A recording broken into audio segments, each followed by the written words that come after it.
Shalom Aleichem, estamos iniciando mais uma transmissão aqui da Sinagoga Havat Hesed, desde Curitiba, no Paraná.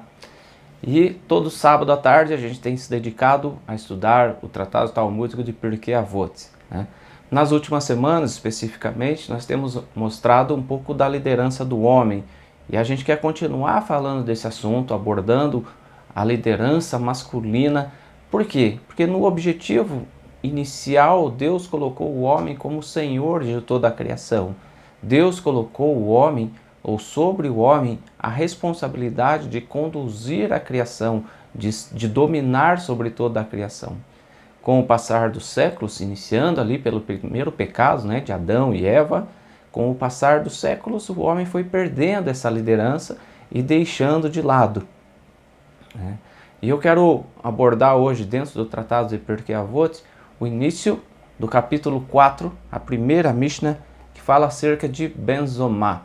Se você quiser ter o Tratado de Pirkei Avot, você pode adquirir o Sidur completo aí da editora Sefer, né? O Sidur Rinat Israel.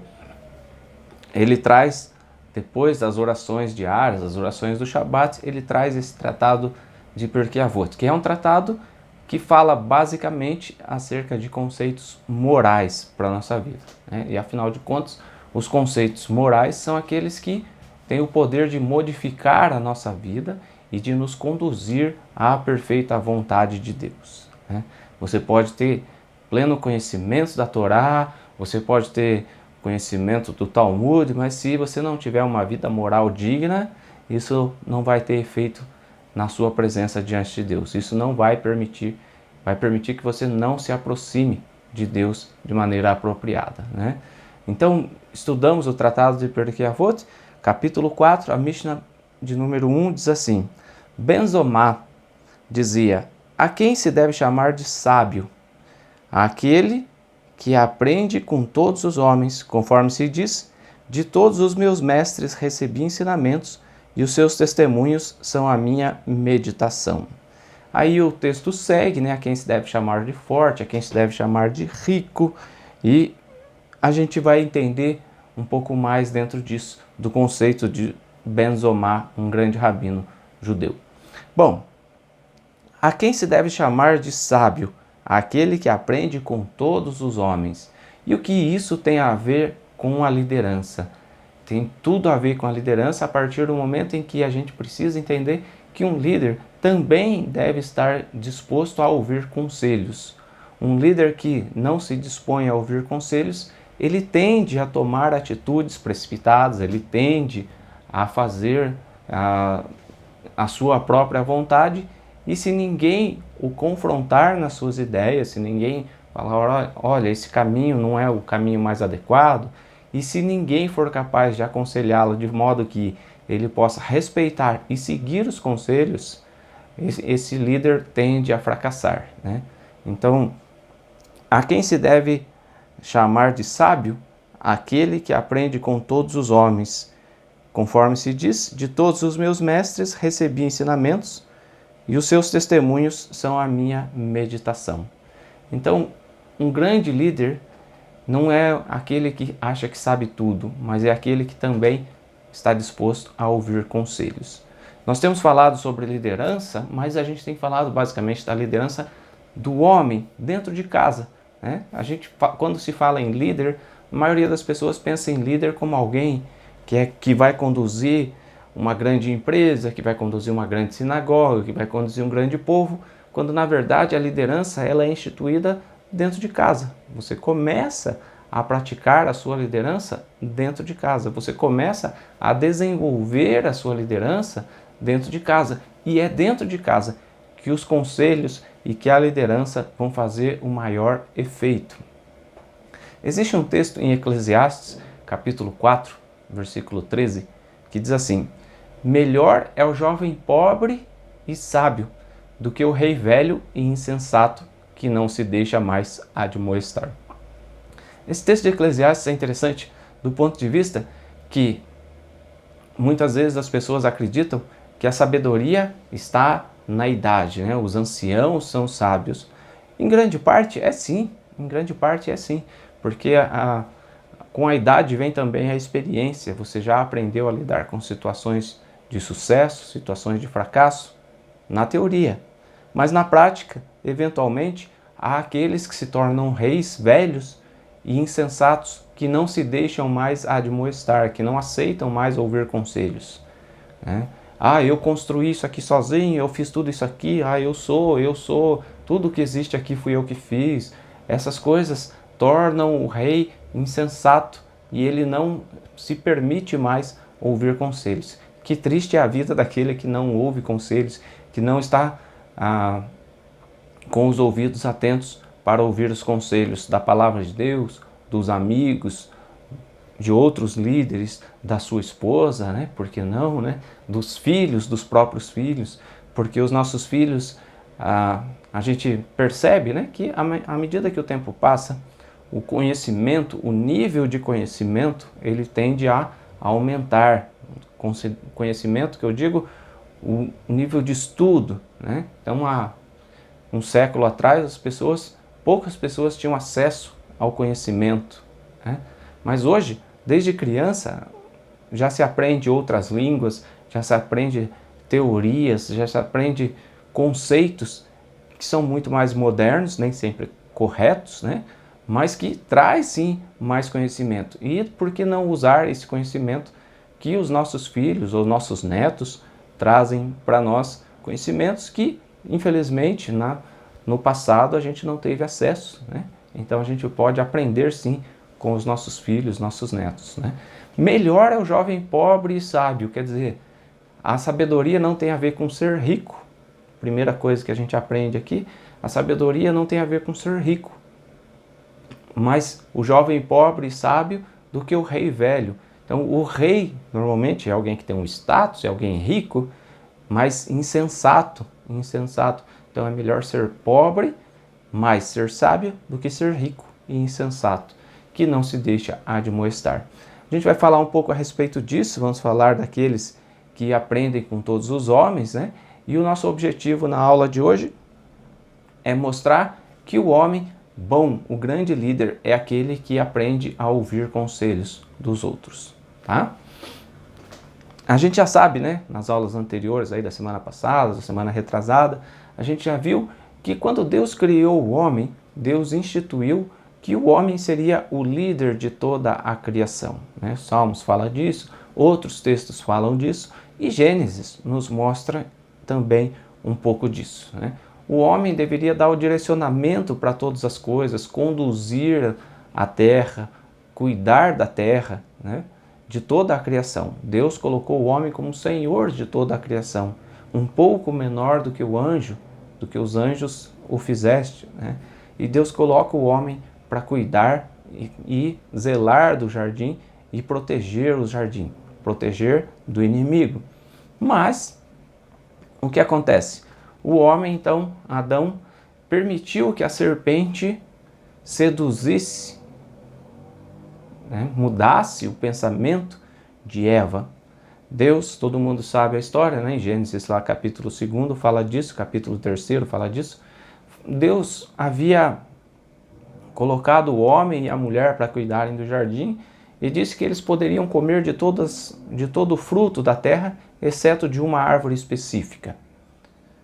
E daí, Adão, não sei por qual razão, não se sabe por qual razão, deixou Eva sozinha e Eva foi a conversar com a serpente, ou a serpente veio até Eva.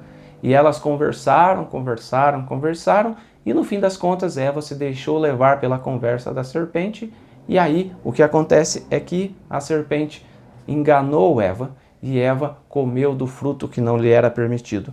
Vamos ler e comparar um pouquinho da liderança do homem aqui, conhecer um pouquinho da liderança do homem, como Deus cobrou. Vamos ver um detalhe importante nesse texto, Gênesis capítulo 3, você pode ler na sua casa depois, até a partir do primeiro versículo, mas a gente vai ler, para ganhar um pouco mais de tempo, né? A gente vai ler a partir do versículo 8º. Gênesis capítulo 3, versículo 8º nos diz assim: Quando ouviram a voz do Senhor Deus, que andava no jardim pela viração do dia, esconderam-se da presença do Senhor Deus, o homem e sua mulher, por entre as árvores do jardim. Primeira coisa, quando a gente faz algo de errado, isso a gente aprende desde criança, né? Quando a gente faz algo de errado, a gente se esconde. Se esconde de Deus, se esconde dos nossos pais, se esconde dos nossos professores, se esconde os nossos erros, né? E qual é a função do líder? Não se esconder. Um líder não pode se omitir da sua responsabilidade, né? Então, ainda que a esposa pudesse se esconder, ainda que os filhos possam se esconder, ainda que os seus funcionários possam se esconder, um gerente da empresa, ele não pode se omitir da responsabilidade. O gerente, o dono da casa, ele não pode se omitir das responsabilidades. E chamou o Senhor Deus ao homem e lhe perguntou: onde estás? E ele respondeu: ouvi a tua voz no jardim, e porque estavas nu, tive medo e me escondi. Por que Deus chamou o homem? Você já refletiu a respeito disso? Em determinadas situações, a gente tem, vamos dizer lá, 3, 4, 5 filhos e eles aprontam, fazem uma bagunça. A quem o pai chama primeiro? A quem a mãe chama primeiro? Normalmente, a gente chama pelo mais velho. Por quê? Porque o mais velho é que tem a responsabilidade de cuidar dos mais novos. Numa empresa, o dono da empresa, quando algo dá errado, ele não vai no funcionário lá embaixo, ele vai no seu gerente, no seu CEO, no seu administrador e cobra dele a responsabilidade. E esse vai cobrar do seu imediato até chegar naquele que tem a responsabilidade. Mas a cobrança começa lá em cima e não no de baixo. Deus, por isso, mostra no texto aqui de Gênesis que ele chamou Adão por primeiro. Ouvi a tua voz, versículo 10, no jardim, porque estava nu, tive medo e me escondi. Perguntou-lhe Deus: quem te fez saber que estavas nu? Comeste da árvore que te ordenei que não comesse? Então disse o homem: a mulher que me deste por esposa, ela me deu da árvore e eu comi. Veja, que lição grandiosa a gente tem nesse texto, né? Primeiro, versículo 10, tive medo e me escondi. Um homem de Deus, um líder, ele não pode se esconder, ele não pode fugir da sua responsabilidade, tá? Isso é muito importante para todos nós. Deus fala: quem te fez saber que estavas nu? O estar nu era fisicamente, mas também o estar nu é de descobrir a vergonha, né? E tem medo, a minha vergonha vai ser descoberta, o meu erro vai ser descoberto, nesse caso específico. E Deus fala: você fez aquilo que eu falei para não fazer? Então o gerente da empresa, o marido, né, ele tem que assumir as responsabilidades. Quando Deus fala para Adão: você fez aquilo que eu falei para você não fazer? Comeste da árvore que te ordenei que não comesse? Então disse o homem, o que o homem disse? A mulher que me deste por esposa, ela me deu da árvore e eu comi. Ou seja, ele fugiu da responsabilidade dele e atribuiu a responsabilidade à sua própria mulher.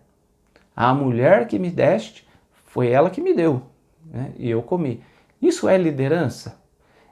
Qual seria a atitude correta de um líder nesse caso? Então você que está nos acompanhando aí, você pode refletir a respeito e você vai entender qual é a atitude correta que um homem deve ter, qual é a atitude correta que um líder deve ter. Assumir a responsabilidade pelo seu erro, não atribuir a culpa a outrem. E Adão faz exatamente isso. A mulher que me deste por esposa, ela me deu da árvore e eu comi. Ou seja, ele atribuiu a culpa à mulher, mas de alguma forma ele também atribui a culpa ao próprio Deus. A mulher que tu me deste por esposa. Quer dizer, foi você quem me deu essa mulher aí. Não fui eu que escolhi, foi você quem me deu. E ao me dar essa mulher, aí a consequência, né? Então, às vezes, a gente foge da nossa responsabilidade Quando a gente fala, foi você quem me fez isso, né? Então, cada líder, tem que aprender a assumir a sua responsabilidade, tá? Séculos mais tarde, depois de Adão, até o dia de hoje, a gente continua agindo da mesma forma, fugindo da responsabilidade, seja na sinagoga, seja no lar. O que acontece quando quando as pessoas chegam atrasadas? Pode ver, isso é bem comum, né? Então tem o serviço na sinagoga, e na sinagoga Havat Hesed, o serviço começa às 10 da manhã do Shabat. Se você chega atrasado, aí o que é normal? Ah, a culpa é da minha mulher que demorou para se arrumar, né? E a gente continua atribuindo culpa à mulher, àquele que está abaixo de nós na hierarquia instituída pelo próprio Deus. Ah, a minha mulher gasta demais. Ué, mas quem é o responsável por administrar o jardim? Quem é o responsável por administrar a casa? É o homem. Quem é o responsável por cuidar, por zelar, por proteger? Deve ser o homem. Atribuir culpa à mulher ou aos filhos mostra que o homem é fraco na sua responsabilidade de liderar, age com fraqueza, e essa atitude de fraqueza do homem acaba conduzindo-o a pecar, né? Então, atribuir culpa à mulher e atribuir culpa ao próprio Deus, à mulher que tu me deste, né? Então, é fugir da sua responsabilidade, tá? Moisés, vamos falar um pouquinho de Moshe, o grande líder do povo de Israel, o maior líder do povo de Israel, ele nos deu grandes exemplos de liderança. E como o programa de hoje, ou a aula de hoje está voltado para escutar conselhos, Moisés também nos dá a lição de que um líder precisa aprender a ouvir e a escutar conselhos, né? Então, a grande lição de hoje sobre o líder aprender a escutar conselhos é derivada do texto de Êxodo, capítulo 18, texto muito conhecido, Êxodo capítulo 18, versículo 19, quando Jetro, o sogro de Moisés, o aconselha e fala: ouve agora a minha voz, e eu te aconselharei, e Deus será contigo. Sê tu pelo povo diante de Deus, e leva tu as coisas a Deus. Moisés ouvia ali o conselho de Jetro: ouve a minha voz e eu te aconselharei. Então, não adianta a gente escutar, né? Escutar é uma coisa, dar ouvidos é outra, né? E Jetro fala para Moisés: ouve a minha voz, dê ouvidos ao que eu vou te falar e eu vou te aconselhar, né? A gente vai ver ao longo da aula de hoje que um líder precisa aprender a dar ouvidos, a escutar, né, atentamente, para poder, talvez, tomar com mais sabedoria, com mais compreensão as suas próprias decisões, mas assumir a responsabilidade das suas próprias atitudes.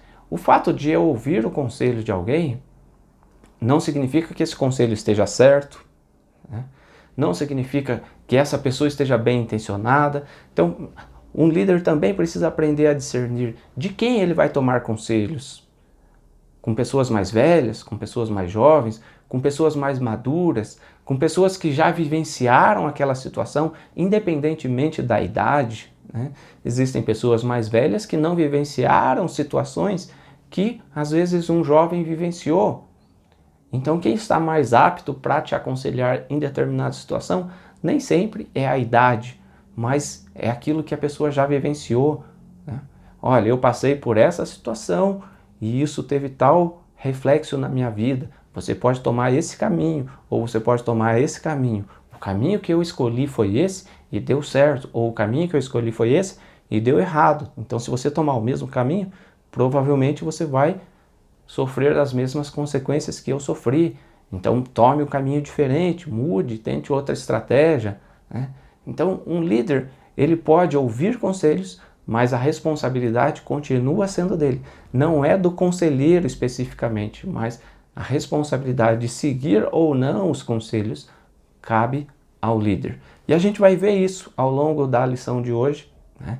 Líderes que seguiram conselhos dos mais jovens, líderes que seguiram conselhos das mulheres, líderes que seguiram conselhos dos mais velhos E a gente vai entender que a liderança, ela precisa estar disposta a ouvir conselhos e seguir ou não é uma escolha que cabe a eles, mas a responsabilidade de seguir ou não e de ouvir ou não os conselhos é sempre do líder. Seja ele líder da casa, seja ele líder do grupo da escola, seja ele líder na faculdade, seja ele líder na empresa, onde for que a liderança for atribuída a alguém, a responsabilidade sempre vai estar sobre essa pessoa, tá? Nós vamos fazer um breve intervalo e a gente volta começando a abordar então o texto de Êxodo capítulo 18, tá bom? Continue com a gente.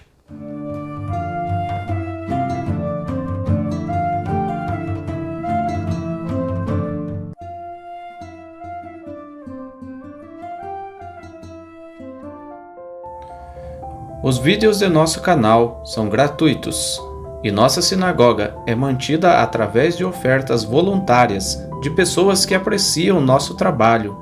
Se você deseja apoiar a Ahavat Chesed, contribua enviando-nos sua oferta.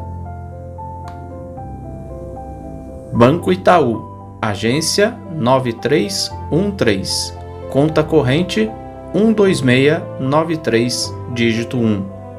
Caixa Econômica Federal, agência 3379, conta corrente 28586, dígito 0, operação 001.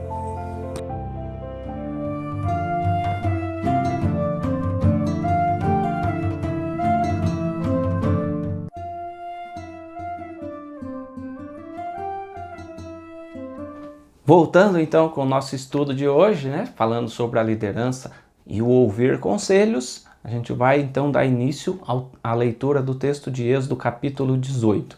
Você pode analisar na sua casa versículo por versículo da relação entre Jetro e Moisés.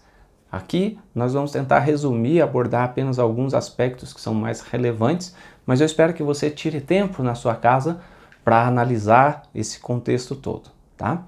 Vamos lá então? Êxodo capítulo 18, versículo 1. Ora, Itrô, que é Jetro, sacerdote de Midian, sogro de Moisés, ouviu todas as coisas que Deus tinha feito a Moisés e a Israel, seu povo, como o Senhor trouxera a Israel do Egito. Jetro, sogro de Moisés, tomou a Zípora, mulher de Moisés, depois que este lhe enviara, com seus 2 filhos, dos quais um se chamava Gerson e o outro Eliezer. O que a gente aprende desses primeiros 4 versículos? A primeira lição, muito relevante, Jetro, sogro de Moisés, era sacerdote de Midian. Moisés era o quê? Um sacerdote de Israel, um líder do povo judeu. Jetro era um sacerdote tal qual Moshe, em menor proporção, talvez num grupo menor, talvez não com a tamanha responsabilidade, a Bíblia não fala a respeito disso, mas o fato é que Jetro também entendia perfeitamente de sacerdócio, e isso faz toda a diferença. Jetro, sacerdote de Midian. O segundo aspecto a ser abordado, sogro de Moisés. Ele tinha um relacionamento com Moisés. Ele tinha a responsabilidade, ele era o pai de Tzípora, esposa de Moshe. Então, ele tinha um desejo de ajudar Moisés, porque ajudando Moisés, ele ajudaria a própria filha também. O versículo seguinte, versículo 2 fala assim: tomou a Zípora, mulher de Moisés, depois que este lhe enviara com os 2 filhos dela. O que estava acontecendo aqui? Depois de libertar os filhos de Israel, ou depois de sair para libertar os filhos de Israel, Moisés, ao cruzar o mar e guiar o povo, lembre-se, eram 600 mil homens, fora mulheres e crianças, então alguns falam em 2 milhões de pessoas, outros falam em 3 milhões de pessoas, talvez mais, talvez menos. O fato é que eram 600 mil homens que Moisés liderava, fora todas as famílias desses 600 mil homens. E Moisés, então, enviou Tzípora para ficar com o pai com Jetro. E Jetro trouxe Sípora, Gerson e Eliezer, os 2 filhos de Moisés, para visitá-lo. E o que acontece nesse contexto? Moisés estava no acampamento respondendo, tirando dúvidas do povo, julgando cada situação. Mas Moisés tirou um tempo para sentar com Jetro e conversar com ele, né? Então, uma boa lição disso é que um líder, ele precisa tirar tempo também para se dedicar à sua própria família. E isso nem sempre o povo vai compreender. Nem sempre. Então, Moisés passava desde o nascer do sol até o fim do dia atendendo, julgando o povo. Mas quem se preocupava com a família de Moshe? Jetro, sacerdote de Midian, estava com Sípora e com os 2 filhos de Moisés. Moisés teve mais tempo para cuidar do povo, mas ele tinha também necessidade de estar com a sua esposa e com seus 2 filhos. E Moisés havia abdicado disso. Jetro, então, já traz Sípora, Gerson e Eliezer para passarem um tempo com Moisés. Então, uma boa lição para o líder é isso. Tire tempo para a sua família também, né? Então, não adianta a gente querer ser o provedor, apenas o provedor da nossa família. Então, eu sustento a minha família, eu tenho que trabalhar, eu trabalho 18 horas por dia. E daí não tenho tempo para ver meus filhos, para estar com eles. E nos finais de semana eu quero assistir televisão, eu quero jogar bola com os amigos, eu quero fazer outras coisas. E continua a não ter tempo para os filhos e para a esposa. Educar os filhos é responsabilidade da mulher. E ser pai é responsabilidade de quem? Então, um bom líder, ele tem que aprender que, mesmo ele sendo o provedor, mesmo ele sendo a pessoa que vai suprir as necessidades, seja na sinagoga, seja no trabalho, seja em casa, ele tem que tirar tempo para a sua família. Se você trabalha bastante, ganha bem ou ganha pouco, mas se eu diminuir o trabalho, eu não tenho como suprir as necessidades da minha família. Não, mude o trabalho, faça outra coisa, mas não tire o tempo que pertence à sua esposa e aos seus filhos. Eu sempre digo que se você não tiver tempo para os seus filhos, outras pessoas terão. Outras pessoas que não amam os seus filhos como você provavelmente ame, né? E nem sempre os nossos filhos precisam tanto do dinheiro, eles precisam de atenção. E essa atenção é responsabilidade do líder da casa também suprir, tá? Aí, o que mais que a gente pode aprender aqui? Vamos ler então a partir do versículo... Vamos ler do versículo 12. Então Jetro, sogro de Moisés, tomou o holocausto e sacrifícios para Deus, e veio Arão e todos os anciãos de Israel para comerem pão com o sogro de Moisés diante de Deus. Moisés então convida Jetro, seu sogro, para, junto com Arão, junto com os líderes do povo de Israel, lembre-se, Jetro era um sacerdote também, né? Moisés convida para eles comerem juntos, para estarem juntos, para gastarem um tempo juntos. E Jetro, o sogro de Moisés, então ele traz um holocausto e sacrifício e oferece ao Deus de Israel. Mas ele não era judeu. Mas, gente, isso era uma coisa ruim ou era uma coisa boa? Era uma coisa boa. Então Jetro podia fazer.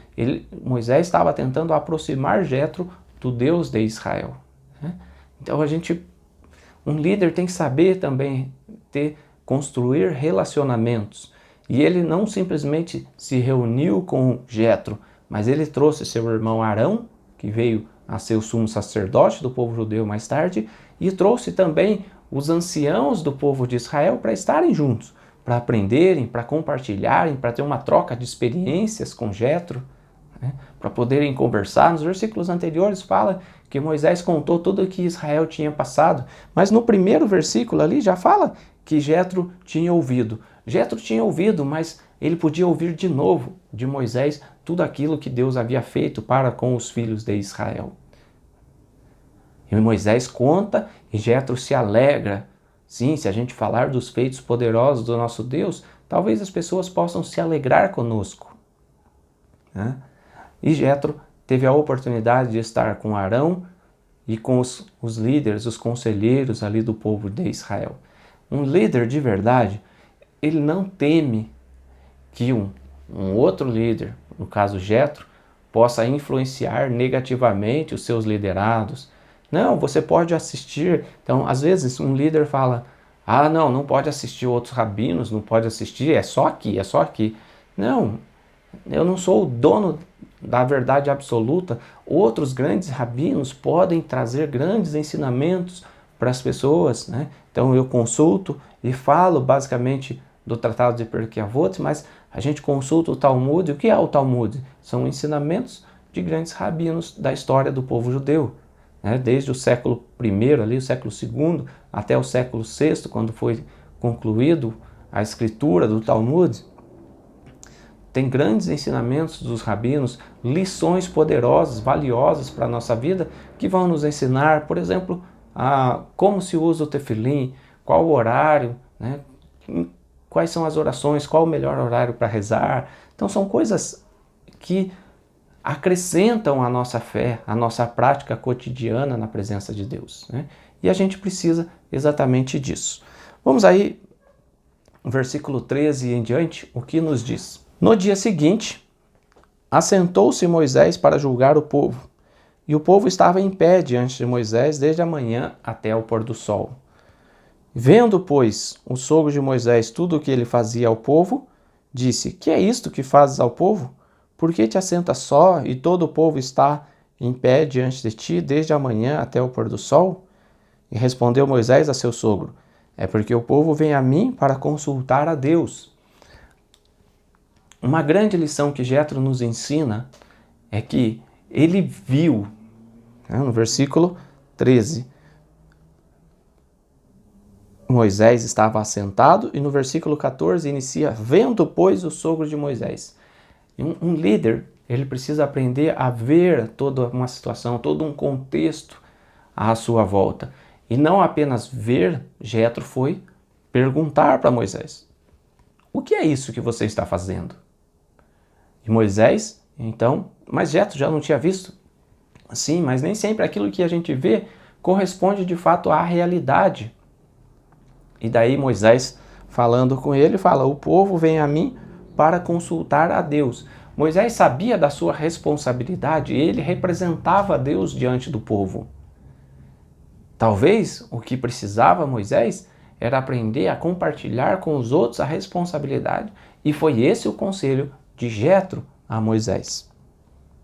Quando tem alguma questão, venha a mim para que eu julgue entre um e outro e lhes declare os estatutos de Deus e as suas leis. E o sogro de Moisés, depois de ouvir o que Moisés fazia, lhe disse: Não é bom o que fazes. Não é bom aconselhar o povo, orientar o povo sobre aquilo que é a vontade de Deus? É bom, mas não é bom da forma como Moisés estava fazendo, desde o amanhecer até o pôr do sol.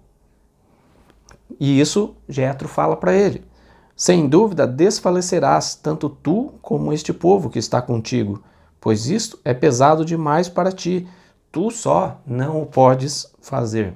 A responsabilidade de um líder é liderar, é conduzir, mas ele não precisa estar à frente de absolutamente tudo. Ele precisa ter a responsabilidade, ele precisa saber administrar, mas o bom líder, ele compartilha responsabilidades.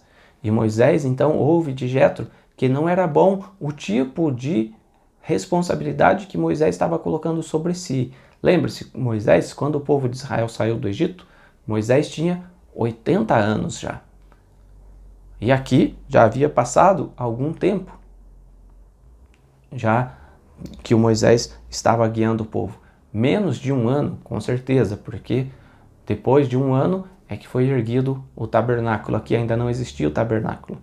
Então, Moisés tinha pelo menos 80 anos e alguns meses aqui. Ele já não era nenhum adolescente, já não era nenhum jovenzinho. E ele estava colocando sobre si toda a responsabilidade. Por que Moisés agiu dessa forma? Essa é uma forma que, uma análise que todos nós temos que fazer. Por que Moisés agiu dessa forma? Porque ele não aprendeu com outros líderes anteriores. Ele foi o primeiro grande líder de Israel. A tendência daqueles que vêm por primeiro é cometer determinados erros que não precisam ser repetidos por aqueles que virão em épocas posteriores, né? A gente não precisa cometer os mesmos erros dos nossos antepassados. Moisés então se dedicava dia e noite a cuidar do povo. E Jetro fala: não é bom, você vai desfalecer, tanto você como esse povo, porque isso é pesado demais. E uma outra lição é que nem sempre as pessoas percebem o peso da responsabilidade que está nos ombros do seu líder. E quando você não percebe, você não compartilha, você só quer trazer o seu problema para o líder resolver. Então, se você olhar o contexto, o povo vinha nas suas demandas até Moisés, mas o texto não fala de alguém que vinha tentar perguntar para Moisés se ele precisava de ajuda, né? Então, um líder, ele sempre vai... Moisés tinha o mérito, né, de sempre querer fazer mais pelo povo. Mas nem sempre o querer fazer mais significa estar certo. Às vezes, as pessoas precisam compartilhar da responsabilidade também. Versículo 19. Ouve agora as minhas palavras, e eu te aconselharei, e Deus será contigo. Representa o povo perante Deus e leva as suas causas a Deus. Ensina-lhes os estatutos e as leis, e faz-lhes saber o caminho em que devem andar e a obra que devem fazer. Êxodo 18, versículo 19 e 20. Quantas lições a gente pode extrair desse texto tão simples, né, tão conciso? São apenas 2 versículos. Primeiro, ouve a minha voz, ouve, pois, as minhas palavras. Um bom conselho deve ser ouvido e seguido, porque esse era um bom conselho. Esse era um bom conselho. Um bom conselho deve ser ouvido e seguido. Um líder, ele não deve ficar pedindo conselho para esse, para aquele, se ele já tomou uma decisão, né? Então, às vezes, as pessoas elas se enganam que elas vão pedir conselhos, mas elas só vão seguir se aquele conselho estiver de acordo com aquilo que ele já quer fazer. Não. Jetro fala para Moisés: ouve a minha voz, ouve o meu conselho, ouve e te aconselharei. E Moisés, então, dá ouvidos. Te aconselharei e Deus seja contigo. O que representa isso? Muitos se afastam de Deus. Muitas pessoas se afastam de Deus. Um bom líder não se afasta de Deus para ouvir conselhos. Todo conselho que te afasta de Deus, cuidado, tá? Então a pessoa, olha, todo mundo faz isso, você devia fazer. Ela deu um conselho, mas esse conselho está de acordo com a palavra de Deus? Eu já fiz uma palestra um tempo atrás falando que você não é todo mundo, né? Então a gente precisa disso. Jetro, ao falar com Moisés, ele fala: eu vou te aconselhar e Deus seja contigo. Ele coloca Deus na história, porque Deus, no fim das contas, é aquele que nos guia. Deus, no fim das contas, é aquele que cobra Adão. Quem te disse que estavas nu? Comeste da árvore que eu te disse para não comer? As nossas escolhas, elas vão passar pelo crivo da palavra de Deus. Então aprenda que quando você pedir um conselho, seja ele financeiro, seja ele de liderança na casa, seja ele qual for para a sua vida, e ao ouvir o conselho, veja se esse conselho está de acordo com a vontade de Deus, porque Deus vai te cobrar posteriormente. Ouvindo você ou não o conselho, Deus vai te cobrar. Como eu falei no bloco anterior, né? Como eu tenho dito, você pode ouvir, escutar os conselhos, mas no fim a decisão cabe a você. E Jetro fala que eu vou te aconselhar e Deus seja contigo. Aí Jetro vem no versículo 19 com um outro aspecto muito interessante. Ainda está no 18, né? Perdão. Jetro diz assim: representa o povo perante Deus e leva as suas causas a Deus. Um líder deve entender a sua função. Ele é um intermediário entre o povo e Deus. Quer dizer que o povo não tem acesso ao Deus? Não, não quer dizer isso. Mas quer dizer que as pessoas elas estão em busca de um líder que as aconselhe na vontade de Deus. Então você tem que estar preparado para representar o povo diante de Deus e representar a Deus diante do povo. Um líder de Deus, né? Seja você em casa, no trabalho ou na sinagoga. Então, em casa, a sua mulher vai saber qual é a vontade de Deus quando? Quando você fizer a vontade de Deus. Seus filhos, igualmente, na empresa, o seu bom testemunho vai falar por você. Na faculdade, em qualquer lugar, o seu bom testemunho vai falar por você. E você vai ser o representante de Deus. Se você ler a história de Abraão, por exemplo, né, quando ele foi sepultar Sara, os filhos de Het falaram a Abraão: príncipe de Deus és tu no nosso meio, sepulta a tua morta. O que significa isso? Abraão, diante deles, Abraão era visto como um representante de Deus. Então a gente tem sim que dar o bom testemunho, né? E saber ser um intermediário, aquele que conduz as pessoas à presença de Deus. Talmud fala em Pirkei Avot, procurar ser como os discípulos de Arão, amar as pessoas e conduzir as pessoas à Torá. Né? Arão, não por acaso, sumo sacerdote dos filhos de Israel. Aí no versículo 19, fala uma coisa interessante. Ouve, pois, as minhas palavras, te aconselharei. No versículo 20, perdão, né? Versículo 20. Ensina-lhes os estatutos e as leis, e faz-lhes saber o caminho em que deve andar e a obra em que deve fazer. O bom líder deve deixar claro a atribuição de cada pessoa, o caminho em que deve andar e aquilo que deve fazer. Você não pode cobrar de uma pessoa algo que você não ensinou. Então, hoje eu tenho ensinado sobre liderança para os homens. O homem assumir a sua responsabilidade como líder da casa. Aí, depois de aprender, depois de assistir, você vai começar a colocar em prática a sua liderança na casa. E isso sim, depois poderá ser cobrado. Mas algo que você não conheceu, que você não aprendeu, né? Isso é bem comum dentre o povo, porque nem todos nasceram na fé judaica, nem todos têm os anos de caminhada. Então, eventualmente, alguém está iniciando a sua jornada e alguém que está ali há 10 anos, 12 anos, num processo de techuvá contínuo, aponta os erros. Mas calma, aquela pessoa ainda não aprendeu. Então, deixe que o líder a ensine para que ela possa caminhar no caminho certo, trilhar a vereda da justiça, mas ela precisa conhecer a Torá, conhecer os caminhos. E Jetro fala para Moisés exatamente isso. Aprenda, Moisés, que a primeira coisa é você ensinar as pessoas. Ensinar as pessoas. Aí nos versículos seguintes, né? Versículo 21, procura entre o povo homens capazes, tementes a Deus, homens de verdade. Aí Jetro aconselha Moisés a escolher aqueles que vão ajudá-lo no processo de liderança. Aí um conselho que a gente vê muito comum as pessoas falarem é: Deus não escolhe os capacitados, Ele capacita os escolhidos.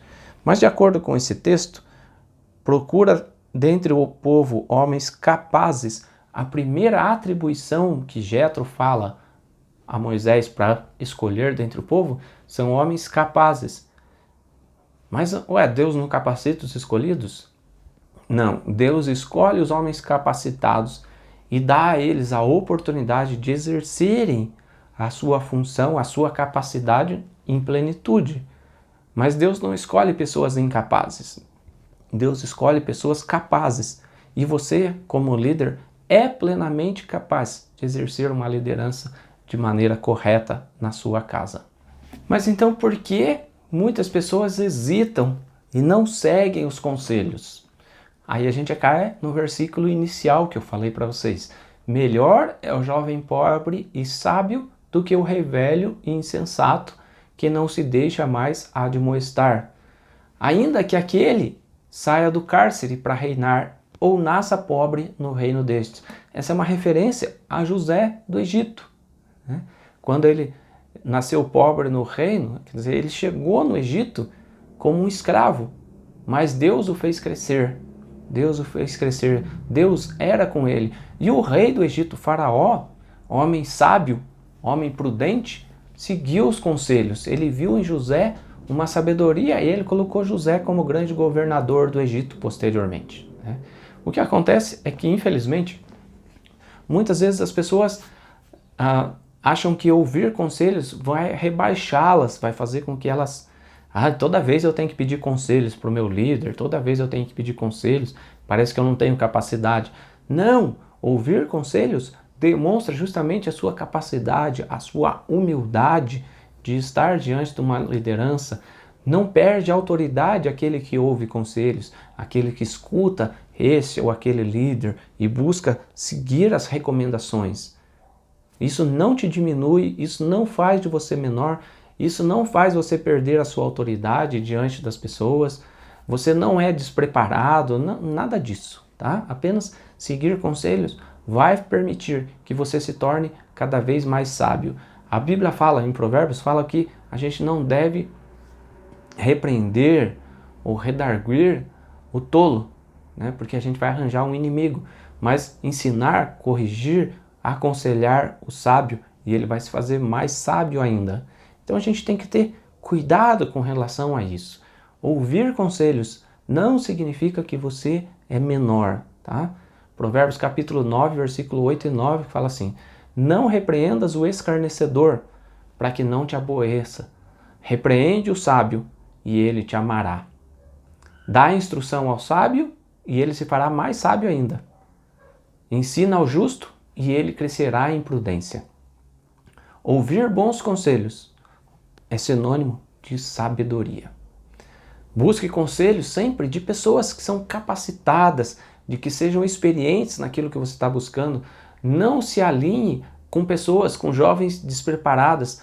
Vamos ler um texto que fala disso a respeito, lá no livro de Crônicas, segundo livro de Crônicas.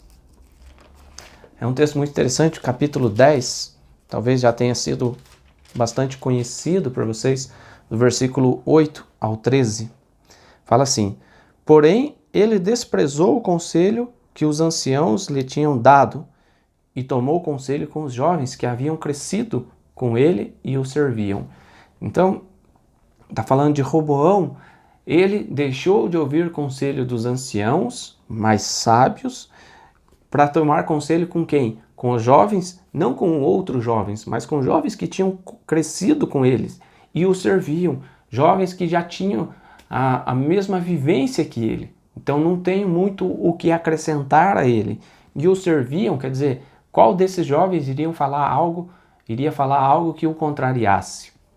E disse-lhes: que aconselhais vós que respondamos a este povo que me falou, dizendo: alivia o jugo que teu pai nos impôs?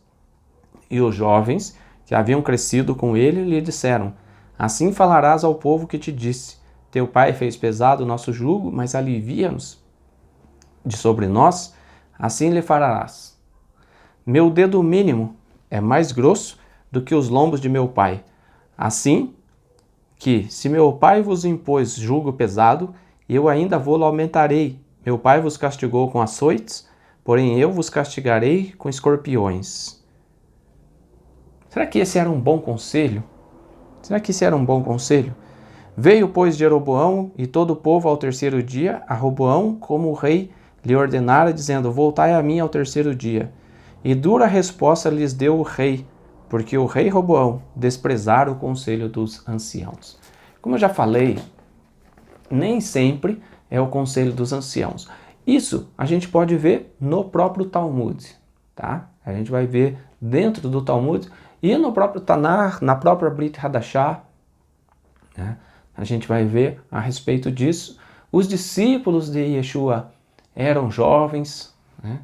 Yeshua mesmo exerceu a sua liderança, ali, seu ministério, a partir dos 30 anos até os 33 anos e meio, né?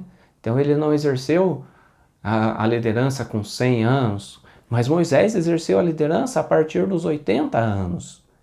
Então, não é a idade em si, é o conhecimento, é a prática, são as obras, né? É a sabedoria, e isso é muito importante. No Tratado de Pirkei Avot, por exemplo, tem várias lições aí no sentido da gente aprender e não se julgar superior, né? Como o rei velho. Então vou ler um versículo aí no capítulo 4 de Pirkei Avot, a Mishnah de número 18. O que nos diz aí a Mishnah 18? Se você tem o Sidur, está na página 433.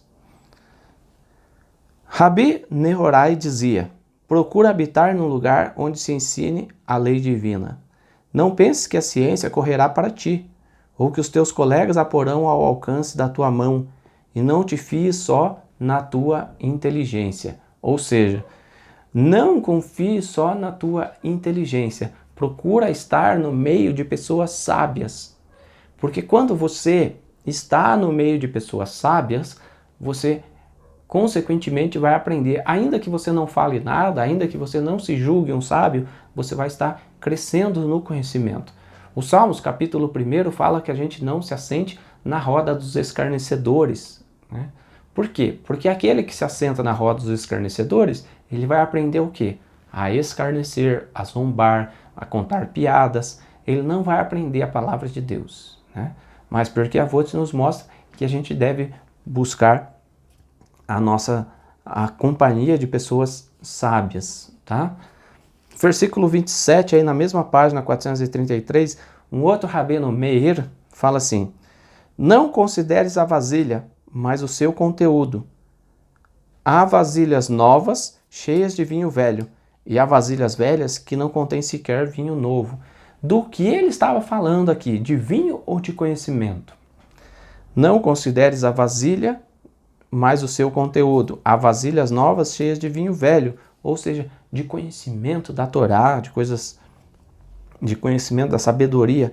E há vasilhas velhas, ou seja, pessoas, os anciãos, que não contêm sequer vinho novo. Está cheio de velho, de idoso, que não sabe nada de Torá, né? Não sabe nada da palavra de Deus. Tem a experiência pode te ensinar, mas ele não contém sequer o vinho novo, né? E Benzomar, como a gente falou no início da aula também, como a gente falou, Benzomar dizia, no versículo 1, a quem se deve chamar de sábio? Aquele que aprende com todos os homens. Então, a gente pode aprender com o nosso filho que é criança, a gente pode aprender com o jovem adolescente, a gente pode aprender com pessoas da nossa idade, a gente pode aprender com pessoas mais velhas, e não há pessoa que não tenha o seu tempo. Ou seja, todas as pessoas podem nos ensinar. E o próprio Pirkei Avot fala que a gente deve considerar a todos como nossos mestres, a todos aqueles que nos ensinaram, seja uma grande coisa ou uma pequena, a gente pode considerá-los como nossos mestres. Todo homem deve reconhecer que não possui o pleno conhecimento, achar que sabe tudo em todas as áreas, né? E que em determinadas situações outras pessoas são sim mais capacitadas do que ele e que, portanto, podem pedir conselhos, pode aconselhar-se com essas pessoas seria uma atitude de sabedoria e não de fraqueza. A gente está preparando aqui, se Deus quiser, nas próximas semanas a gente vai começar uma série de vídeos também para falar a respeito de economia, né? De como lidar com o dinheiro, de como administrar os recursos que Deus coloca nas nossas mãos, de como se portar no trabalho, né? A nossa relação com o dinheiro, com o trabalho, com as pessoas, de maneira envolvendo essa parte econômica.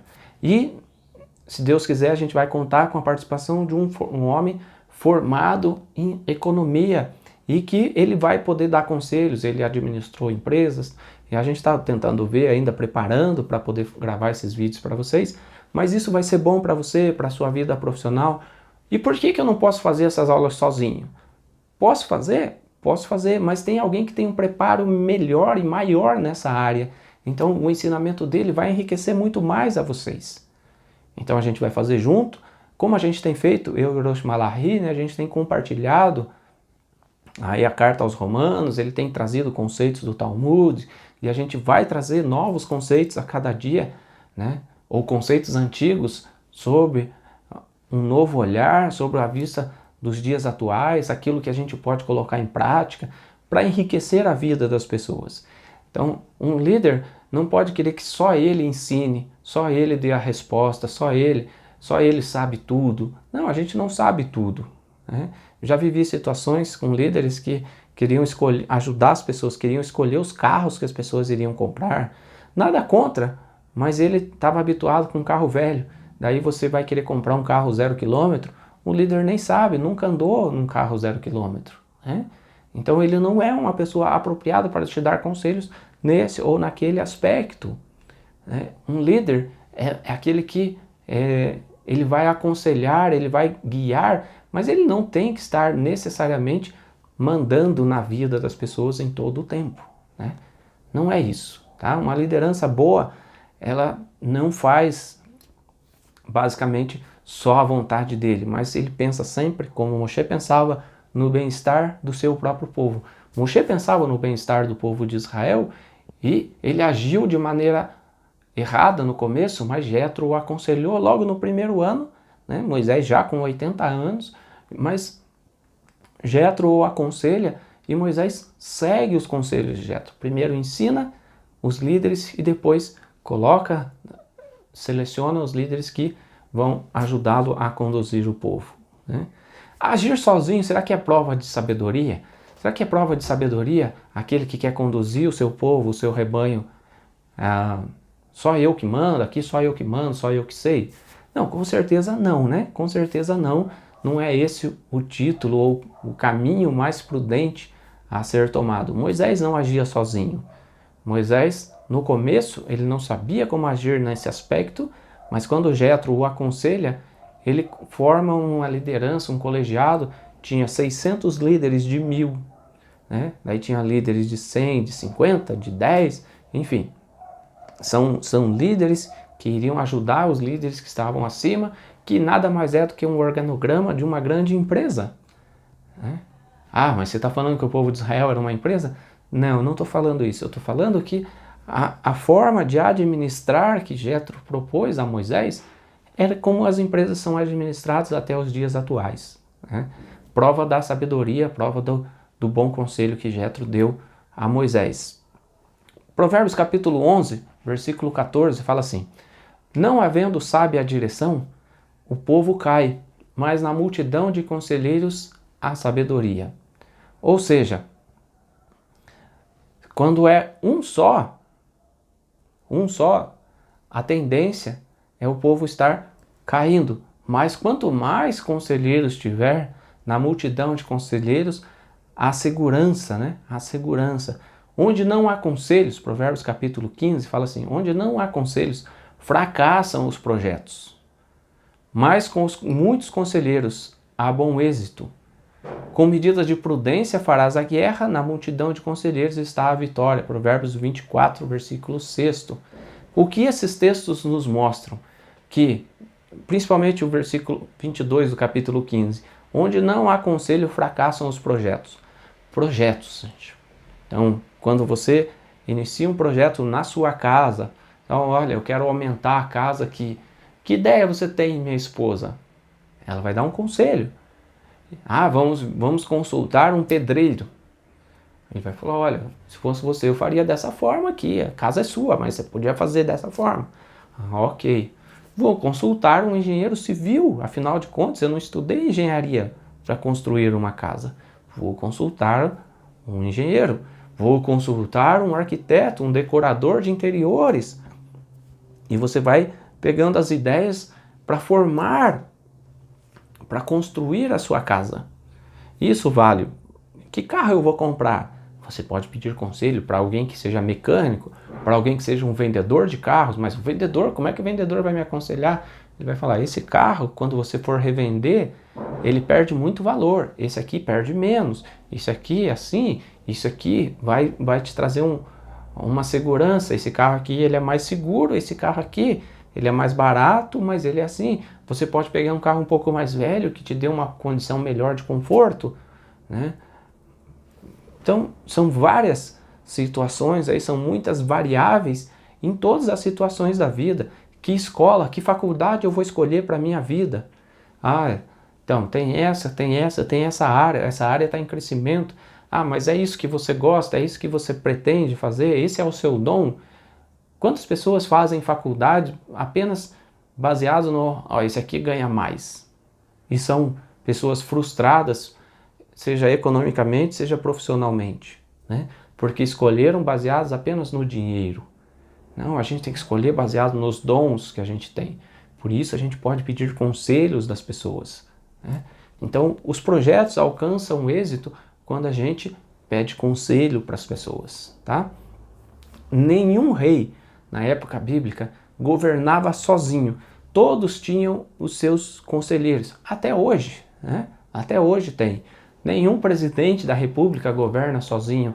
Ele tem os seus ministros, eles têm os seus conselheiros, eles têm os conselhos administrativos nas diferentes áreas de governo, né, para ajudá-lo a tomar as decisões. Embora o presidente tome as decisões, mas ele tem um grupo de conselheiros que orientam nas diferentes áreas do país, né? E é feliz aquele que escolhe bons conselheiros para estarem ao seu lado, né? A gente vê isso lá em Esdras, capítulo 7º. Vamos ler, Esdras capítulo 7º, versículo 14. Porquanto és mandado da parte do rei e de seus 7 conselheiros, para fazer inquirição a respeito de Judá e de Jerusalém, segundo a lei do teu Deus, a qual está na tua mão, e para levares a prata e o ouro que o rei e seus conselheiros espontaneamente ofereceram ao Deus de Israel, cuja habitação está em Jerusalém. Então, aqui a gente vê um rei, Xerxes, né, o Artaxerxes, rei da Pérsia, porquanto és mandado da parte do rei e de seus 7 conselheiros, tá? Então são conselheiros, um rei tinha os conselheiros. Segundo Reis capítulo 25, versículo 19, o que nos diz? Segundo livro de Reis, capítulo 25, versículo 19. Não se preocupe em anotar os textos, né? Porque você pode rever essa aula posteriormente aí, mas eu espero que a aula esteja sendo proveitosa para você aí, tá? Segundo Reis, capítulo 25, versículo 19, fala assim: da cidade tomou a um oficial, que era comandante das tropas de guerra, e 5 homens, dos que eram conselheiros do rei, e se achavam na cidade, como também ao escrivão-mor do exército, que alistava o povo. Ou seja, tomou conselheiros da cidade, da região, né? Então você vai encontrar isso em várias partes. O próprio Moshe, como a gente já falou, né? Moisés tinha ao seu lado anciãos do povo, designados pelo próprio Eterno. Se você for ler Números capítulo 11, versículo 16 e 17, fala disso, né? Nas decisões que Moisés tomava, Moisés consultava os seus conselheiros. Davi segue um conselheiro chamado Aitofel. Está lá em 2 Samuel capítulo 16, versículo 23, diz assim: o conselho que Aitofel dava naqueles dias era como resposta de Deus a uma consulta. Tal era o conselho de Aitofel, tanto para Davi como para Absalão. Ele representava a palavra de Deus. Mas Davi não era um homem segundo o coração de Deus? Sim. E Davi pedia conselhos para Aitofel? Sim. Aitofel estava acima do rei Davi? Não. Como eu tenho falado ao longo da aula de hoje, não é porque alguém te dá conselhos que você vai ser menor que essa pessoa. Não é porque alguém te dá conselhos que você vai sentir que você está valendo menos, que você vai ser menos respeitado porque ouviu um conselho de alguém. Porque não foi ideia minha. Nem sempre as melhores ideias serão as minhas, mas as melhores ideias minhas podem vir de ouvir um conselho de alguém, né? E isso é muito importante para todos nós, tá? Aitofel era o conselheiro do rei. Ele acabou tomando um rumo errado, associando-se com Absalão. Por isso que o versículo fala que Absalão foi um conselheiro de Absalão não. Aitofel foi um conselheiro de Absalão. Como Absalão não seguiu os conselhos, Aitofel acabou cometendo suicídio. Isso está ali, segundo Samuel, capítulo 17, versículo 23. Então, a gente vê o peso dos conselheiros, né? E quando alguém te dá um conselho e vê que você toma o rumo errado na sua vida, o quanto isso pode ser desagradável, o quanto isso pode prejudicar tanto a você quanto aquele que te deu o conselho. Porque às vezes a gente dá um conselho para alguém, e isso já aconteceu algumas vezes, né? Da gente dar um conselho para alguém e ver a pessoa tomar um rumo diferente daquele conselho dado. E a gente sabe que na sequência a pessoa vai se dar mal, como Absalão. E às vezes o aconselhar traz essa tristeza. No caso de Aitofelo, a atitude errada de cometer suicídio, né? Agora eu quero falar de um conselho que é mais voltado para dentro de casa, né? Então, toda a lição de liderança, na verdade, eu tenho feito, né?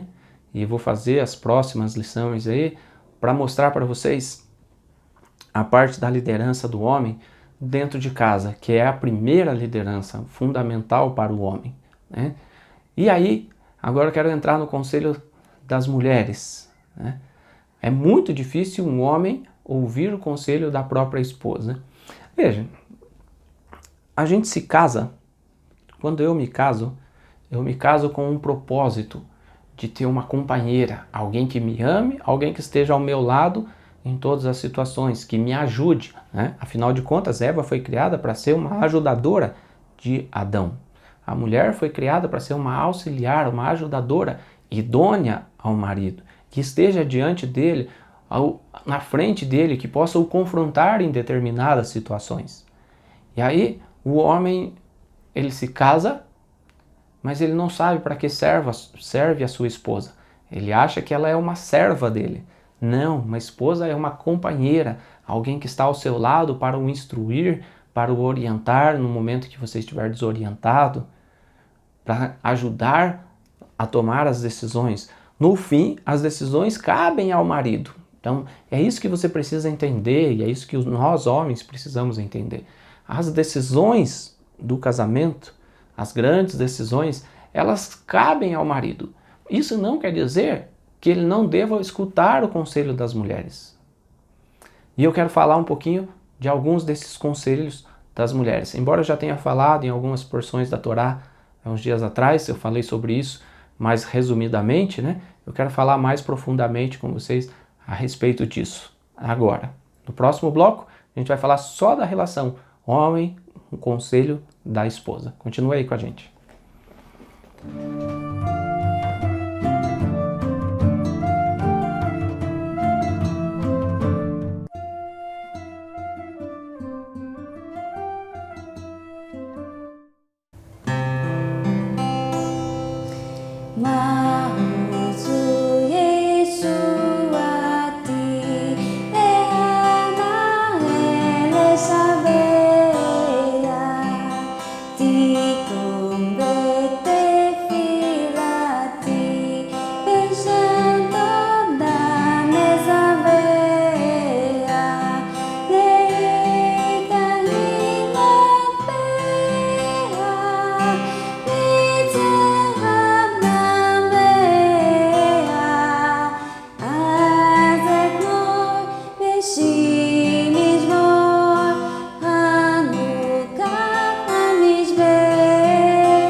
E nesse último bloco eu quero abordar com vocês um pouco dos conselhos das mulheres. A gente vai ver algumas situações em que as mulheres aconselharam o marido positivamente, outras situações em que as mulheres aconselharam os maridos de maneira negativa e que isso trouxe consequências. Porque no fim das contas, Deus vai cobrar do homem. Lembre-se, Eva comeu do fruto da árvore e ela deu também a Adão. E Deus cobrou de quem? Adão. Adão.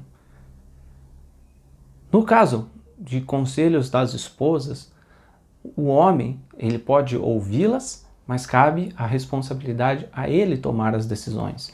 Gênesis capítulo 21, versículo 9, nos traz a história de Abraão e Sara. Eu já falei sobre isso também. Abraão e Sara. Diz assim, Gênesis capítulo 21, versículo 9. Vendo Sara que o filho de Agar, a egípcia, o qual ela dera à luz a Abraão, caçoava de Isaque, disse a Abraão: rejeita essa escrava e seu filho, porque o filho dessa escrava não será herdeiro com Isaque, meu filho. E isso pareceu penoso, muito penoso, aos olhos de Abraão, por causa de seu filho. E disse, porém, Deus a Abraão: não te pareça isso mal por causa do moço e por causa da tua serva. Atende a Sara em tudo o que ela te disser, porque por Isaque será chamada a tua descendência. Você vai encontrar conceitos rabínicos falando que o que Sara viu foi que Ismael estava influenciando ou poderia influenciar negativamente Isaque com conceitos, vamos dizer assim, não judaicos, né? Embora não existisse o povo judeu naquela época, com conceitos que não seguissem a vontade de Deus, né? Outros vão falar apenas do bullying, da zombaria de Ismael. Mas o fato é que Sara viu isso antes de Abraão. As mulheres, elas têm uma percepção diferente dos homens, né? Deus não criou as mulheres com as mesmas características dos homens. Então, às vezes as mulheres têm uma percepção diferente do homem, do marido, e ela vai lá e fala com ele. E ele fala, não, isso aí é coisa de mulher, mulher não entende nada, né? Então ele não dá ouvidos. No caso de Abraão, isso pareceu muito pesado para ele, mandar o filho Ismael, afinal de contas, Ismael era o filho dele, né? Deus teve que falar diretamente a Abraão. E Deus mostra para ele, não te pareça isso mal por causa do moço e por causa da tua serva. Atende a Sara em tudo o que ela te disser, porque por Isaque será chamada a tua descendência. Mas também do filho da serva farei uma grande nação, por ser ele teu descendente. Então Deus tranquilizou Abraão. Deus tranquilizou Abraão. Ele falou, olha, vai dar tudo certo, vai estar tudo bem com o seu filho Ismael. Ele é teu descendente, eu não vou desampará-lo. Mas atende o conselho de Sara. Não espere que Deus vá falar para você. Atende o conselho da sua esposa. Mas você precisa aprender a dar ouvidos. Quando a gente escuta as palavras da nossa mulher, da nossa esposa, mesmo que no fim das contas, em eventuais decisões, a gente tome o rumo contrário àquilo que ela falou, isso traz mais estabilidade ao casamento, isso traz mais segurança à sua esposa. Tá? Gênesis capítulo 31 fala de quando Jacó sai da casa de Labão, seu sogro, e Jacó então vai lá e conversa com as suas mulheres. Ele podia ter tomado a decisão sozinho, sempre, né? Mas ele vai lá e consulta as suas mulheres. Vamos ler aí para capítulo 31, versículo 1 em diante, fala assim. Então ouvia Jacó os comentários dos filhos de Labão que diziam, Jacó se apossou de tudo o que era do nosso pai, e do que era do nosso pai juntou ele toda esta riqueza. E Jacó, por sua vez, reparou que o rosto de Labão não lhe era favorável como anteriormente. E disse o Senhor a Jacó, torna a terra de teus pais e a tua parentela, e eu serei contigo. Então Jacó mandou ouvir Raquel e Lia ao campo para junto do rebanho. Veja que interessante. O próprio Deus fala para Jacó, volta para a terra dos teus pais, para a tua parentela, e eu serei contigo. Jacó, nesse caso, ele nem tinha sequer necessidade de falar com as suas mulheres, né? Com Léia e Raquel. No entanto, Jacó comunica a elas, Muitas vezes o homem sequer comunica às mulheres, comunica à sua esposa, o homem sequer fala com ela das decisões que ele toma, né? Ele não fala se ele está indo bem no trabalho, ele não fala se ele teve aumento, ele não fala se ele está correndo perigo, mas ele começa a cobrar da mulher porque ela gastou e ele ficou desempregado. Então o homem tem que comunicar à sua mulher as situações, não ocultar as dificuldades financeiras, não ocultar as decisões, permitir que a mulher tome parte na sua vida. Né? E Jacó faz exatamente isso. Versículo 14. Então responderam Raquel e Lia e lhe disseram: há ainda para nós parte ou herança na casa de nosso pai? Não nos considera ele como estrangeiras? Pois nos vendeu e consumiu tudo o que nos era devido. Então, as duas, Léia e Raquel, elas tinham consciência da parte delas, do trabalho delas na casa de Labão, seu pai. Elas tinham percepção do quanto Jacó trabalhava por elas, pela família dele, pela construção da família dele. E elas perceberam que os irmãos e o pai já não tinham bons olhos, o próprio pai já as considerava como estrangeiras, quer dizer, não é mais parte da minha família, né? Vocês não são mais parte da minha família, vocês são da família de Jacó, toque a vida de vocês, né? E elas perceberam isso, porque toda a riqueza que Deus tirou de nosso pai é nossa e de nossos filhos. Agora, pois, faze tudo o que Deus te disse. E elas aconselharam o marido, as duas, Léia e Raquel, juntas aconselharam o marido: faz tudo o que Deus te disse. Então se levantou Jacó e, fazendo montar seus filhos e suas mulheres em camelos, levou todo o seu gado e todos os seus bens que chegou a possuir. Ou seja, Deus falou com Jacó, Jacó iria voltar para a terra dos seus pais, mas ainda assim, Jacó teve a sabedoria, a prudência de conversar com as esposas, né? E as duas falaram: faz o que Deus te falou, vamos seguir, nós estamos do teu lado. Então, e se elas falassem o contrário? Bom, Jacó poderia conversar com elas, né? Mas muitas vezes o e se não entra em jogo nessas situações. O fato é que elas falaram para ele: faz o que Deus te falou e a gente vai estar contigo. E elas continuaram com ele e Deus continuou abençoando Jacó e as suas famílias, né? Léia, Raquel, seus filhos, todos eles, o rebanho, Deus continuou ao lado de Jacó. Mas Jacó, de novo, né, não tinha necessidade de fazer isso. Agora eu quero mudar um pouco, trazer para vocês um relato que é muito interessante, que é de Esther, a rainha Esther. A gente conta essa história toda vez na festa de Purim. Purim é uma festa dedicada ou que veio pelo mérito de uma mulher, Esther, que se tornou rainha ao lado de Ahasverosh, ou Assuero, né? Mas Esther, uma judia prudente. Vamos ler aí um pouco. Esse capítulo 5 do livro de Esther tem muito a nos ensinar, né? Esther, já sabendo do sofrimento dos judeus, já sabendo da condenação dos judeus à morte, ela, como judia, tinha que fazer alguma coisa. Então ela refletiu e ela propôs de fazer um banquete ao rei e a Amã, que era inimigo do povo judeu, aquele que havia ordenado a morte dos judeus. Esther capítulo 5, versículo 9 ao 14 nos diz assim: Então saiu Amã naquele dia alegre e de bom ânimo, logo depois de ele ter sido convidado por Esther para um banquete. Imagina só a honra de Amã, a honra que ele recebia. Só ele e o rei e a rainha estariam num banquete, né? Então Amã saiu ali todo alegre, de bom ânimo. Porém, vendo Mordecai à porta do rei, e que ele não se levantou nem se moveu diante dele, então Amã se encheu de furor contra Mordecai. Então, Amã, vendo que Mordecai, um judeu, não se curvou diante dele, toda a alegria de participar de um banquete foi transformada em furor, em ódio naquele momento. E Amã, porém, se refreou e foi para sua casa, e enviou e mandou vir a seus amigos e a Zeresh, sua mulher. Então, Amã saiu e foi para casa, falou: venham meus conselheiros, a minha mulher e os meus amigos. E contou-lhes Amã a glória das suas riquezas, a multidão de seus filhos e tudo em que o rei o tinha engrandecido, e como o rei tinha exaltado sobre os príncipes e servos do rei.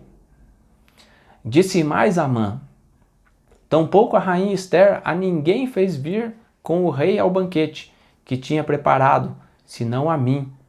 E também para amanhã estou convidado por ela, juntamente com o rei.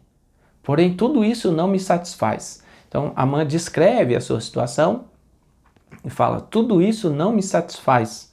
Enquanto eu ver o justo Mordecai, ou o judeu Mordecai, assentado à porta do rei. Então lhe disseram Zeresh, sua mulher e todos os seus amigos. Foi ela quem falou primeiro, né? Se você olhar nos versículos anteriores, fala: mandou ouvir os seus amigos e a sua mulher. Aí aqui inverte: Zeres, sua mulher e os amigos. Ela lhe diz: faça uma forca de 50 côvados de altura, e amanhã dize ao rei que nela seja enforcado Mordecai. E então entra alegre com o rei ao banquete. E este conselho, o conselho de Zeresh, da esposa, pareceu bem a Amã, que mandou fazer a forca.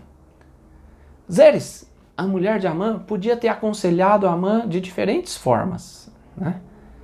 Faça uma reflexão. O que Zeres podia ter falado para seu marido? Pensa aí comigo. Um conselho bom que ela poderia dar ao marido.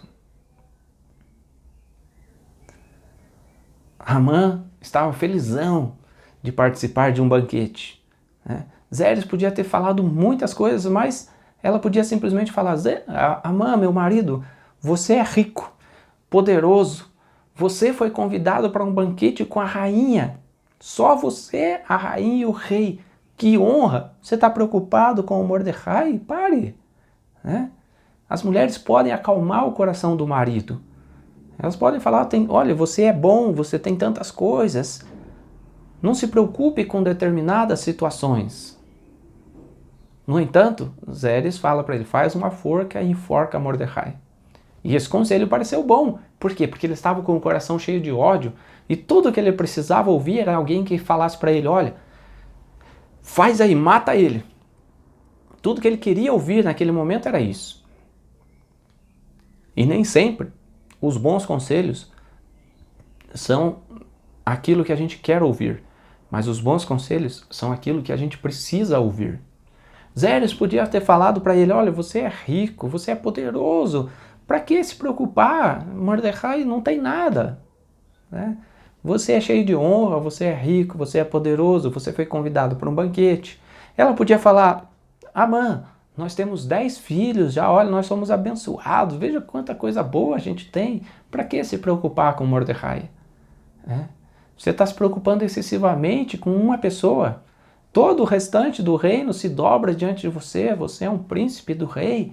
Você é um conselheiro real. Você é um grande homem. Mas, no entanto, Zeres fala para ele: enforca Mordecai.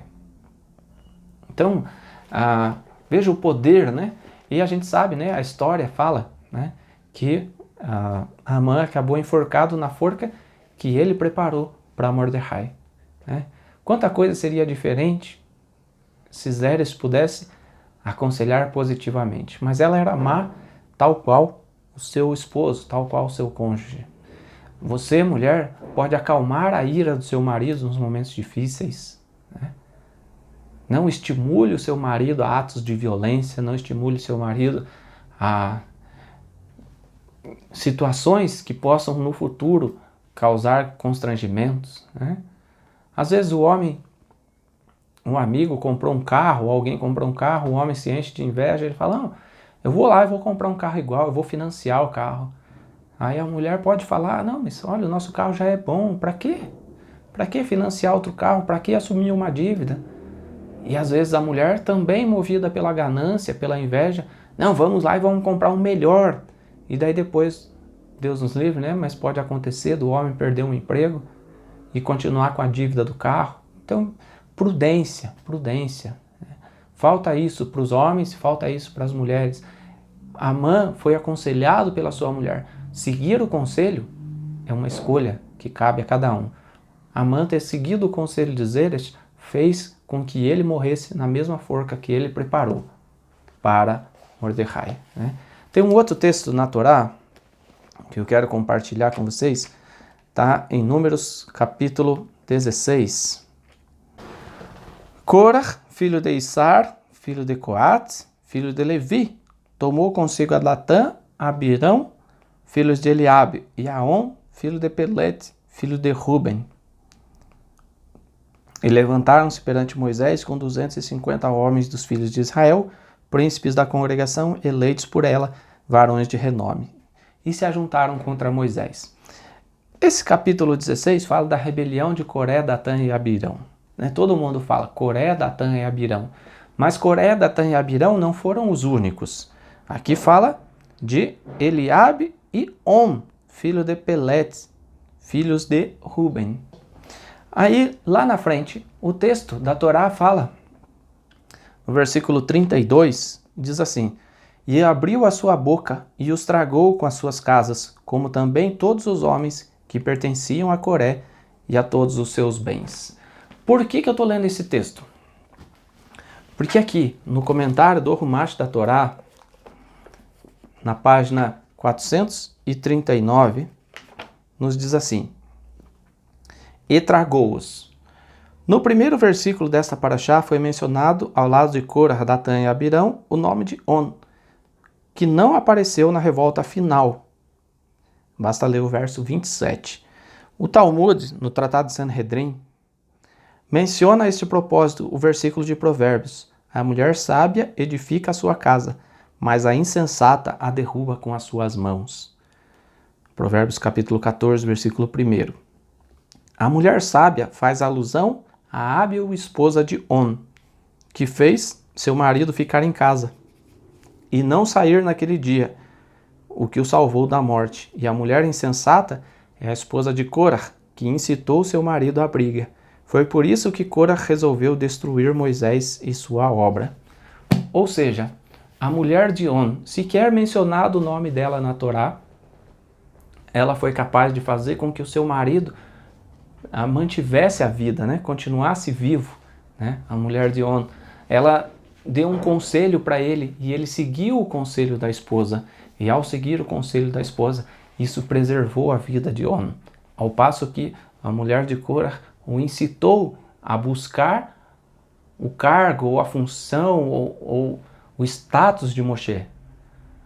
Algumas mulheres incitam o marido na busca desenfreada por status, seja ele social, seja ele econômico, enfim, o status. Hoje a gente vive num mundo que é basicamente superficial, ele é baseado no status social. Então você tem que ter o melhor carro, você tem que ter a melhor casa, tem que ostentar tudo na internet, nas redes sociais. Você compra um carro, você tem que mostrar. Compra o carro, está assinando o contrato de financiamento do carro em 72 parcelas, mas já posta fotos na internet para causar inveja das pessoas, né? As pessoas não terão 72, 60 parcelas para pagar, mas você terá. E aí? Né? As pessoas não terão todos os anos de financiamento de uma casa que você adquire, mas você terá. Mas, no entanto, as pessoas você posta fotos irreais pela necessidade do status, né? Isso não é bom, isso não é proveitoso, isso não é positivo, né? A mulher de Corah estava preocupada em ter um marido que fosse um homem que ocupasse o cargo de Moisés. Para quê? Né? O próprio Moisés e Arão, eles falam: quem somos nós? Nós somos pó e cinza. Quem é Arão para você invejar o status dele? Né? Nós não somos nada. Então o líder de verdade, ele não está preocupado com o status social, ele está preocupado em exercer bem a sua liderança. Aí a gente vê que On foi salvo pela sua mulher, a mulher virtuosa, né? A mulher sensata edifica a sua casa, a mulher sábia edifica a sua casa, mas a tola derruba com as suas próprias mãos, com a sua própria atitude. As próprias mãos representam a sua atitude, o seu trabalho, né? Uma mulher tola pode destruir a casa com a sua própria atitude. E eu quero continuar, encerrar, na verdade, esse comentário com o texto lá de 1 Samuel, que eu já falei semanas anteriores aí, algumas semanas atrás, sobre Abigail. E esse é um texto que me emociona sempre quando falo de Abigail, porque Abigail é o exemplo da mulher virtuosa. A gente pode falar de Ruth, a Moabita, a gente pode falar de outras mulheres, mas nesse caso especificamente de conselho, de atitude, de postura, o conselho de Abigail não serviu para o marido, mas serviu para o rei posteriormente. Então, 1 Samuel capítulo 25, a partir do versículo 2, fala a história de Nabal, Abigail, sua esposa, e o rei Davi. Havia um homem em Maom que tinha suas posses no Carmelo, homem abastado, tinha 3.000 ovelhas e 1.000 cabras e estava tosqueando as suas ovelhas no Carmelo. Nabal era o nome desse homem e Abigail o de sua esposa. Esta era sensata e formosa, porém o homem era duro e maligno em todo o seu trato. E era ele da casa de Caleb. Às vezes um homem duro e maligno, como Nabal, tem o privilégio de se casar com uma mulher sensata. Mas não adianta casar com uma mulher sensata se você não souber valorizar a sensatez da sua esposa, a tsiniut, a discrição, a postura da sua mulher. Tá cheio de homens que não protegem a mulher, mas pelo contrário, compram trajes indecentes, indecorosos para sua esposa, para exibi-las como se fosse um troféu nas ruas. Então isso não é prudente, isso não é sabedoria. E Nabal era um desses homens, mau, insensato, maligno, duro. E os homens de Davi vieram até ele, Enviou 10 moços a Nabal e disse: subi ao Carmelo, e ide a Nabal e perguntar-lhe em meu nome como está. Direis àquele próspero homem: paz seja contigo, e tenha paz a tua casa, e tudo o que possuis tenha paz. Tenho ouvido que tens tosqueadores, e os teus pastores estiveram conosco. Nenhum agravo lhe fizemos, e de nenhuma coisa sentiram falta todos os dias que estiveram conosco. Pergunta aos teus moços, e eles te dirão: achem mercê. E chegando, pois, os moços de Davi, e tendo falado a Nabal todas estas palavras em nome de Davi, aguardaram. E Nabal respondeu: quem é Davi? E quem é o filho de Jessé? Muitos são hoje em dia os servos que fogem ao teu senhor. Tomaria eu o meu pão e a minha água e a carne das minhas reses que degolei para os meus tosqueadores e os daria a homens que eu nem sei de onde vêm? Não. Davi fala para os seus homens: olhe, vai lá, abençoe Nabal, paz seja contigo, honrem aquele homem. E Nabal retribui como? Nem sei quem é Davi, nem sei quem é o filho de Jessé. Quer dizer, quando ele fala nem sei quem é o filho de Jessé, ele já sabia quem era Davi. Ele sabia. Nós te fizemos bem. No entanto, ele com arrogância se porta diante dos servos do rei. E daí o texto segue. Leia o capítulo inteiro para você ver que interessante. Capítulo 25 de 1 Samuel, vou ler agora o versículo 18. Diz assim: então Abigail tomou a toda a pressa 200 pães, 2 odres de vinho, 5 ovelhas preparadas, 5 medidas de trigo tostado, 100 cachos de passas e 200 passas de figo, e a pôs sobre os jumentos. E disse aos seus moços: ide adiante de mim, pois vos seguirei de perto. Porém nada disse ao seu marido, Nabal. Então por que ela não disse? Porque se ela dissesse, Nabal não ia concordar, Nabal talvez fosse agredi-la, como muitos homens fazem hoje, Quando a mulher contraria a vontade, ele não tendo argumentos, ele usa da força física. Quão desrespeitoso é um homem que age dessa forma, quão maligno é um homem que usa da sua força física para se sobrepujar, para agredir a própria esposa, Quando a Bíblia fala que a mulher é carne da minha carne, ossos dos meus ossos, agredir a própria esposa é agredir a si mesmo. Então, isso não é digno, isso não é coerente de um homem de Deus, tá? Ora, Davi dissera: com efeito, nada me serviu ter guardado tudo quanto este possui no deserto, e de nada sentiu falta de tudo quanto lhe pertence. Ele me pagou mal por bem. Faça Deus o que lhe aprouver aos inimigos de Davi, se eu deixar ao amanhecer um só do sexo masculino dentre os seus. Ou seja, Nabal seria morto, mas Abigail não seria.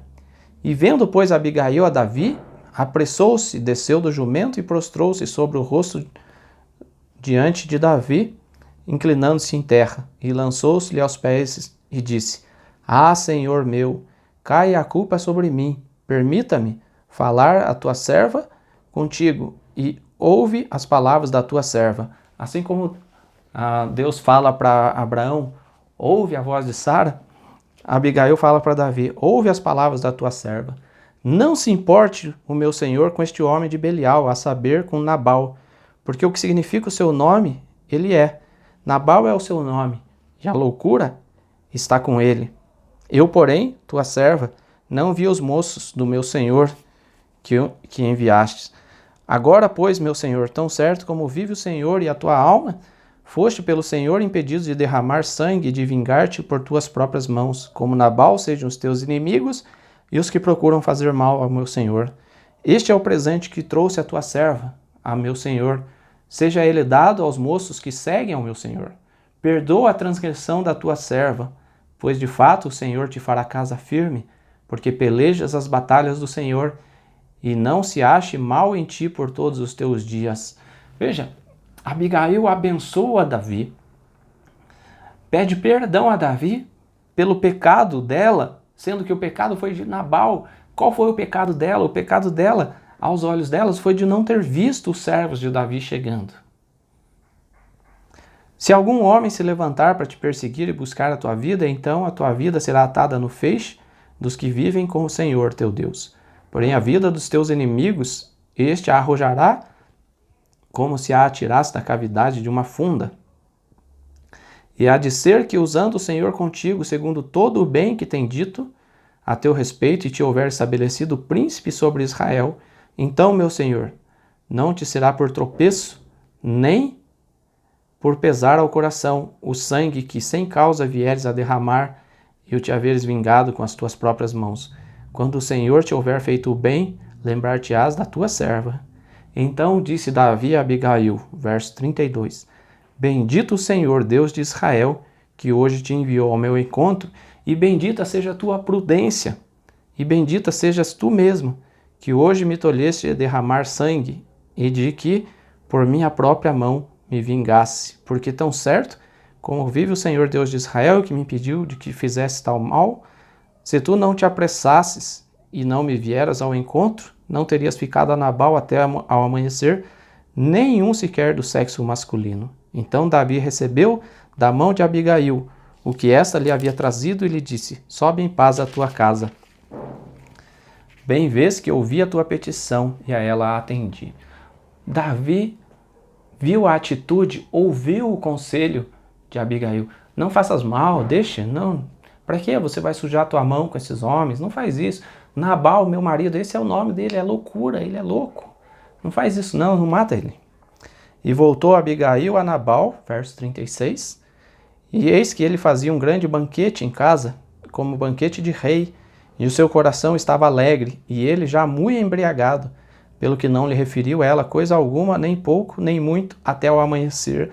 Mulher prudente, não foi falar com o marido bêbado, estando ele embriagado. Ela esperou. Pela manhã, estando Nabal já livre do vinho, sua mulher lhe deu a entender aquelas coisas. E se amorteceu nele o coração e ficou ele como pedra. O que ela deu a entender? Que a atitude dele teria causado a morte dele e de todos os seus homens. Ele ficou como pedra, né? Ficou como pedra, coração amortecido. Meu Deus, o que eu fiz? Aí, no versículo 38, passados uns dias, feriu o Senhor a Nabal e este morreu. Ou seja, Davi ouviu Abigail e não matou. E Deus foi lá e matou a Nabal. Nabal não ouviu a Abigail, que era sua esposa, e fez mal aos servos de Davi. Nabal era um homem louco, era um homem imprudente, era um homem mau. Não ouviu o conselho da sua própria esposa. E ouvindo Davi, versículo 39, que Nabal morrera, disse, bendito seja o Senhor que pleiteou a causa da afronta que recebi de Nabal, e me deteve de fazer o mal, fazendo o Senhor cair o mal de Nabal sobre a sua cabeça. Mandou Davi falar a Abigail, que desejava tomá-la por mulher, E tendo ido, os servos de Davi e Abigail no Carmelo lhe disseram: Davi nos mandou a ti, para te levar por sua mulher. Então ela se levantou e se inclinou com o rosto em terra e disse: Eis que a tua serva é criada para lavar os pés aos criados do meu senhor. E Abigail se apressou e, dispondo-se, cavalgou um jumento com as 5 moças que a assistiam.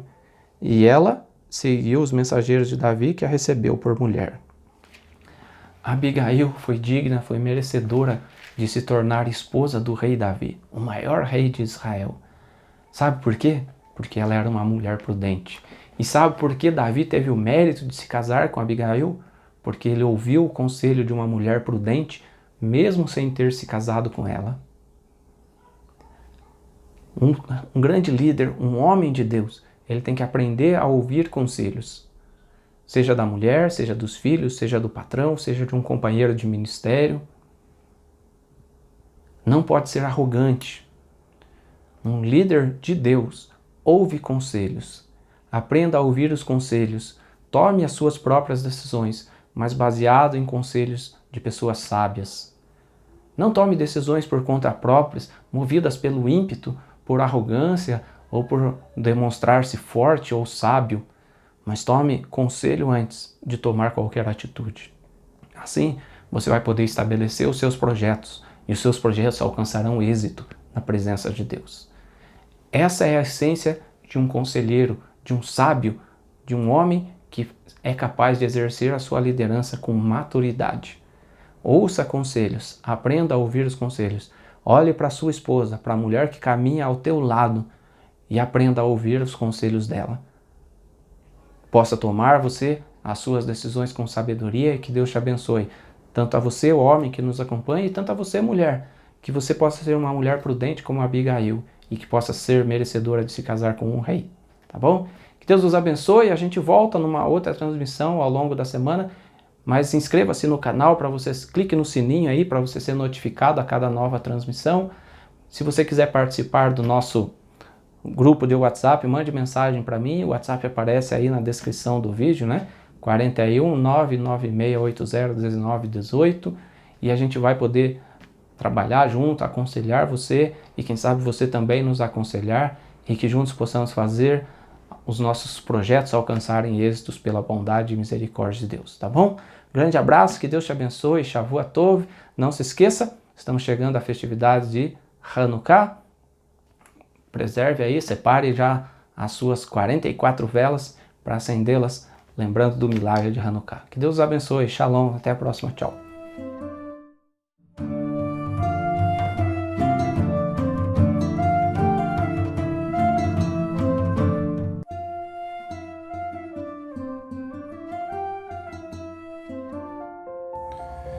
Os vídeos de nosso canal são gratuitos e nossa sinagoga é mantida através de ofertas voluntárias de pessoas que apreciam nosso trabalho. Se você deseja apoiar a Ahavat Chesed, contribua enviando-nos sua oferta. Banco Itaú, agência 9313, conta corrente 12693, dígito 1. Caixa Econômica Federal, agência 3379, conta corrente 28586, dígito 0, operação 001.